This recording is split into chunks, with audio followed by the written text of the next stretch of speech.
pada kesempatan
dengan doa dari para kiai, para santri, kita semua bisa menghadapinya.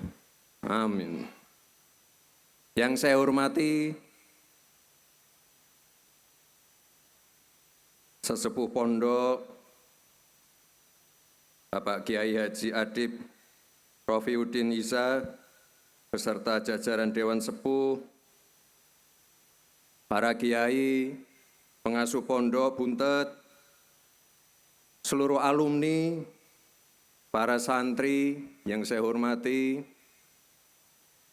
hormati juga ini lengkap, ada Pak Kapolri, Pak Wakil Gubernur, Bupati, beserta Forkopimda, ada juga Pak Wakil Ketua BP BUMN, para guru besar, rektor, ya ini tadi sudah saya terima rekomendasi. Di sini ada 5 poin. Ini nanti ke depan akan kami jadikan acuan, pegangan dalam mengambil kebijakan terkait pengembangan pondok pesantren. Bapak dan Ibu yang saya hormati, ini sebenarnya ada kabar gembira sekaligus kado istimewa dari Bapak Presiden.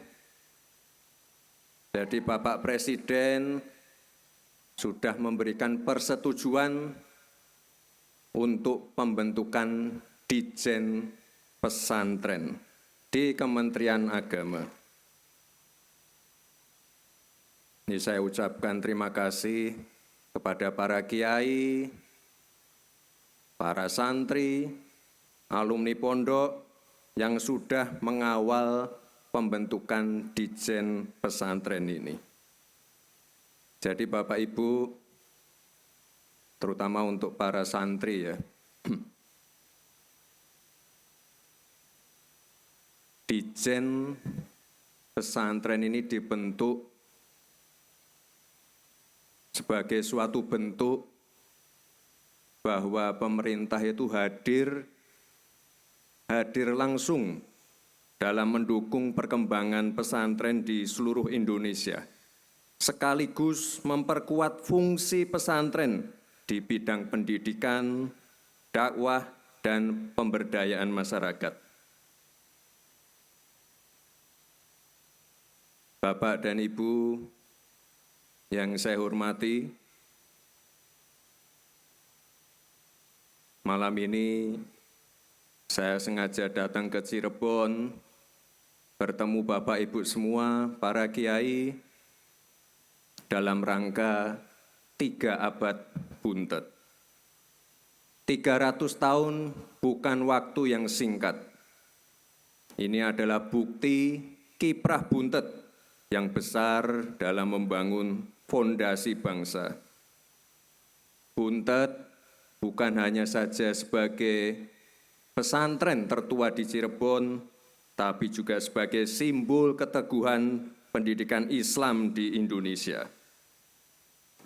Untuk itu, saya ingin menyampaikan apresiasi dan terima kasih yang setinggi-tingginya kepada para kiai, kiai sepuh, pengasuh pondok, ibu nyai, alumni, atas kontribusinya dalam mendidik para santri dan melahirkan generasi-generasi penerus yang berilmu dan beriman. Sebagai negara dengan penduduk muslim terbesar di dunia, kita memiliki aset yang sangat penting, yaitu anak-anak muda, para santri. Santri adalah penggerak kemajuan bangsa. Oleh sebab itu, santri harus memiliki semangat yang tinggi. Tadi saya baca sekilas di rekomendasi ini, ada 5 poin tadi. Ya, kita ingin ke depan lebih banyak lagi santri yang ahli AI, santri yang ahli blockchain, santri yang ahli data analitik, santri yang ahli bioteknologi, robotik, cyber security. Dan saya kira tadi sudah sejalan dengan visi misi dari Pondok Buntet.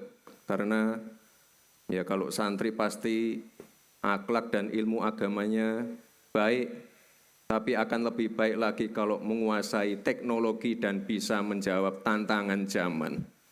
Indonesia ini negara besar, ya kita harus bersyukur kita akan mendapatkan bonus demografi. Ya ini buktinya ini, banyak santri-santri muda. Saat itulah sebagian besar penduduk kita ada di usia produktif. Jadi ini kesempatan kita untuk meningkatkan produktivitas nasional. Peluang untuk menuju Indonesia emas semakin terbuka lebar.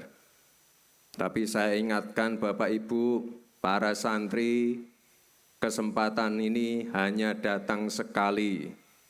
Tidak akan terulang lagi. Untuk itu kita harus kerja keras, kerja fokus, dan berani melakukan lompatan. Anak-anak muda, santri-santri harus saling mendukung. Anak-anak muda, santri harus saling bergandengan tangan. Saya yakin Indonesia emas bisa tercapai. Dan sebagai penutup, saya titip kepada Kepala Daerah, Pak Wakil Gubernur, Pak Bupati.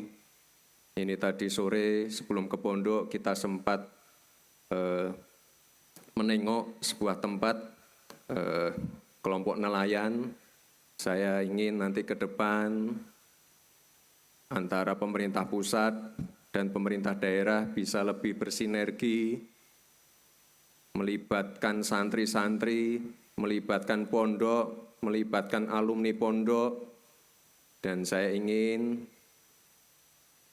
program-program visi misi dari